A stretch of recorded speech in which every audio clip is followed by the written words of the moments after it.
Concepto 10. A cada responsabilidad de servicio le debe corresponder una autoridad de servicio equivalente y el alcance de tal autoridad debe estar siempre bien definido, ya sea por la tradición, por resolución, por descripción específica del trabajo o por estatutos y reglamentos apropiados. Casi todas las sociedades y gobiernos de la actualidad muestran notorias desviaciones del sabio principio de que a cada responsabilidad operativa la correspondiente autoridad tiene que proporcionársele para llevarla a cabo. Por eso hemos sido tan extensos en las discusiones de los capítulos anteriores, tratando de describir y definir en detalle las diferentes autoridades y responsabilidades de los grupos de AA, la conferencia, los custodios y nuestras corporaciones de servicio activo. Hemos tratado de asegurarnos de que la autoridad en cada uno de estos niveles equivale a la responsabilidad. Luego hemos tratado de relacionar todos los niveles entre sí de tal manera que este principio siempre tenga cumplimiento. Una característica sobresaliente que tienen todas las estructuras operativas de buen funcionamiento es la de garantizar la armonía y efectividad de sus labores, interrelacionando sus diferentes partes y personal de tal manera que ninguno tenga la menor duda acerca de cuáles son realmente sus respectivas responsabilidades y sus correspondientes autoridades. A menos que tales atributos queden bien definidos, a menos que aquellos que tengan la responsabilidad final se muestren con buena voluntad y sean capaces de mantener una autoridad operativa adecuada, a menos que aquellos en quienes se delega tal autoridad se sientan capacitados y deseosos de usar la autoridad que les ha sido conferida como a servidores de confianza, a menos que existan métodos definidos de interpretar y decidir situaciones confusas, serán inevitables los choques personales, la confusión y la inefectividad. Este aspecto de la responsabilidad y su autoridad necesaria y paralela es de tal importancia que nos parece aconsejable recapitular todo lo que se ha dicho hasta ahora y tratar de echar una mirada global a toda nuestra estructura para apreciar mejor la forma en que este principio tiene que aplicarse en cada una de nuestras actividades y actitudes. La primera característica que tiene que tener toda estructura funcional es un punto o una serie de puntos donde se localiza la responsabilidad y por consiguiente una autoridad final. Hemos visto ya cómo, en lo que se relaciona con el Servicio Mundial de AA, esta clase de responsabilidad y autoridad finales residen en los grupos de AA, los cuales, a su vez, han asignado parte de su autoridad final a la conferencia y a los custodios. Hemos visto cómo los delegados de la conferencia, al representar directamente a los grupos, se encuentran colocados en una posición de autoridad sobre los custodios. Hemos visto también que los custodios como Junta de Servicios Generales tienen autoridad sobre las entidades de servicios de su propiedad AA World Services, Inc.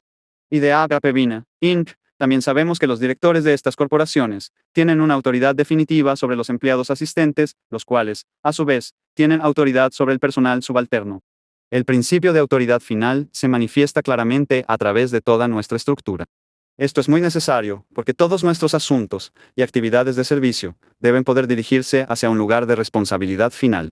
También es muy necesario que cada empleado o cada clasificación de servidores sepa quién es la persona que tiene la autoridad final y dónde encontrarla.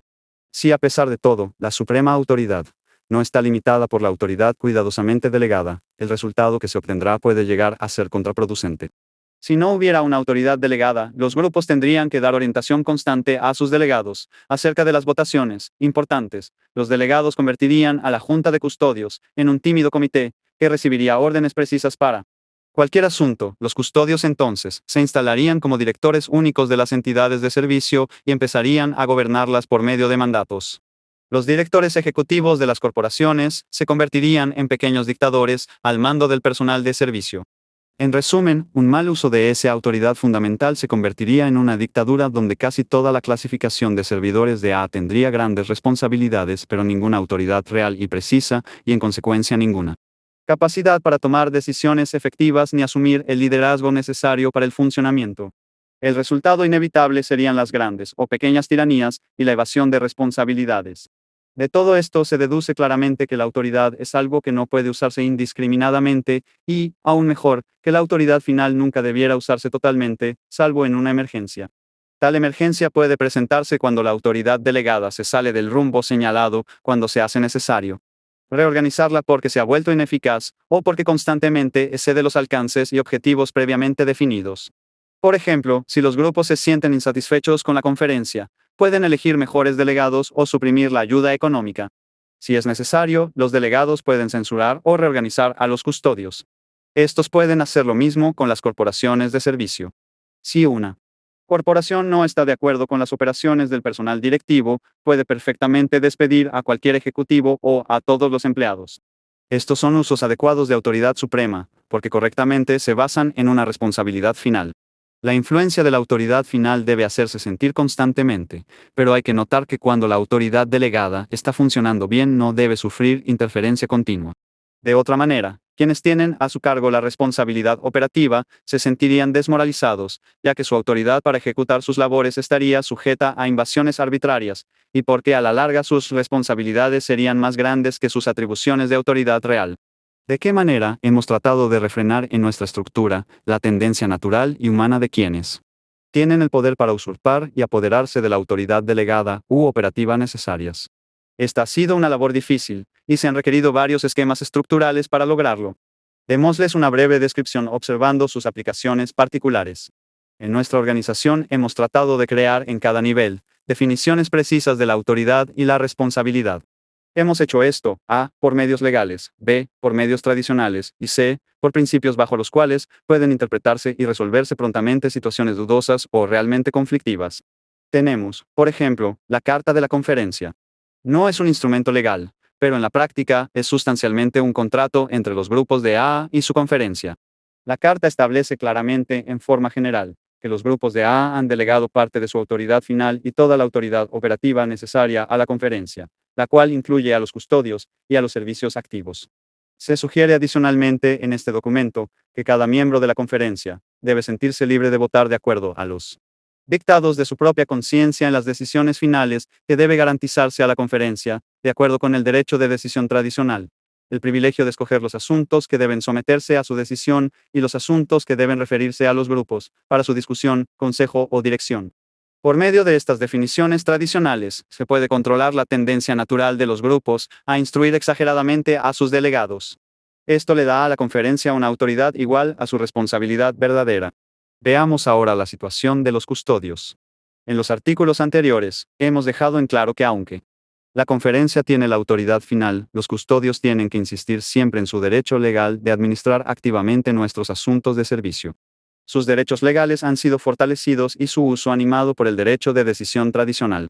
En estos artículos, también reconocemos que los custodios tienen un derecho legal de veto sobre la conferencia, en los casos excepcionales en que ellos consideren que deban ejercerlo. En esta forma, le hemos garantizado a los custodios una autoridad administrativa igual a su responsabilidad real. Esto ha sido hecho, por supuesto, sin negar en forma alguna la autoridad final de la conferencia o de los delegados, en caso de que sean realmente necesarios, para dar a los custodios orientaciones o censuras o para reorganizar a la Junta.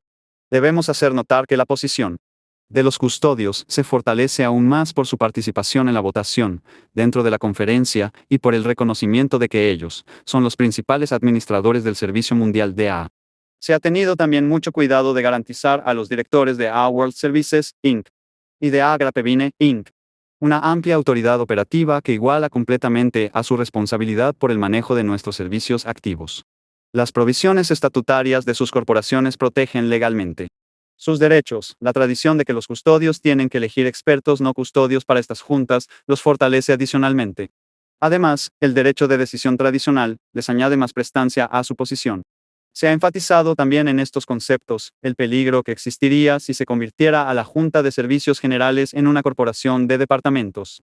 Las anteriores son precauciones extraordinarias que hemos tomado para mantener la autoridad operativa y la integridad misma de los servicios activos.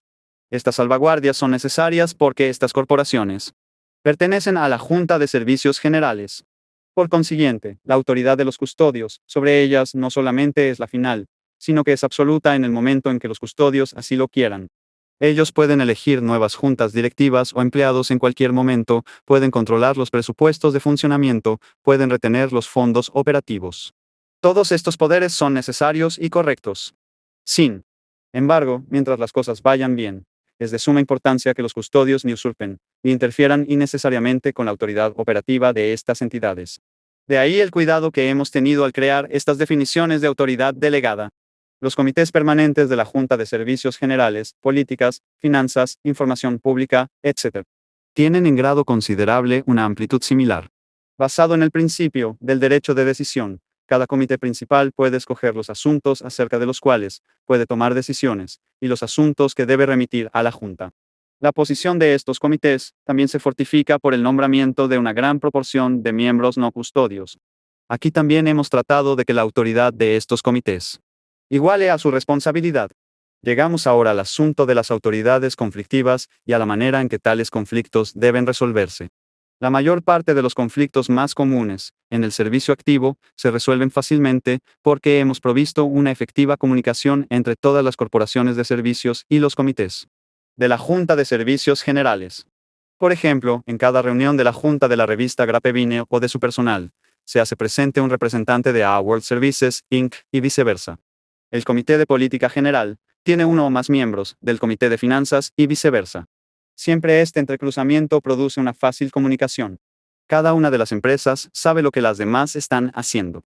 Con estas disposiciones prácticas, se resuelven muchos conflictos de autoridad, pero no todos. Supongamos, por ejemplo, que se esté planeando la proyección y ejecución de una política importante de A.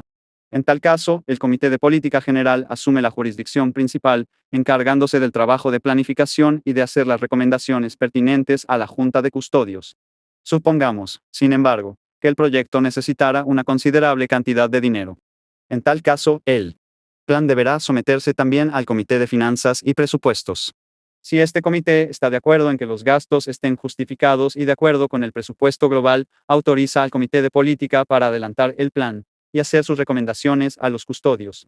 Pero si el Comité de Finanzas y Presupuestos lo niega, tienen que someter sus objeciones a los custodios, quienes se encargarán de resolver el caso.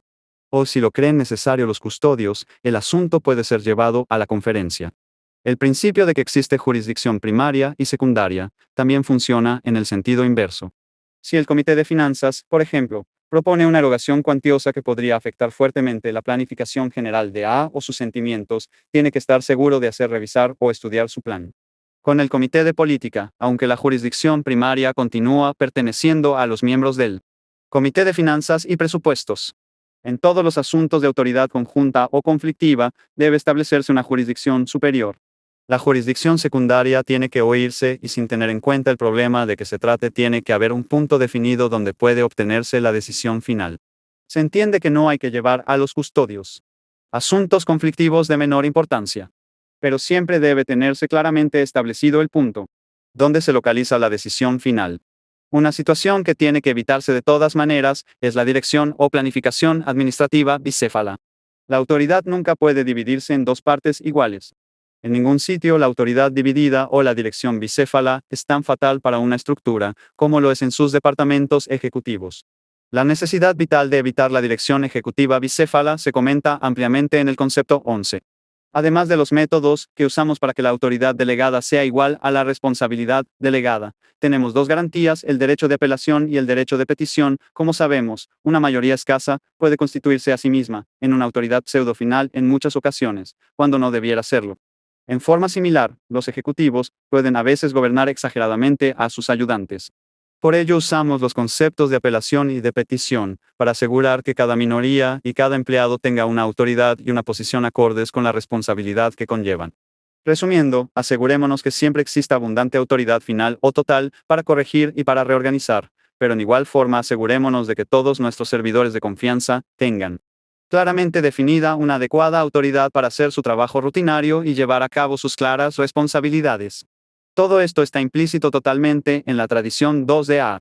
En ella vemos cómo la conciencia del grupo es la autoridad final y los servidores de confianza son la autoridad delegada. La una no puede funcionar sin la otra.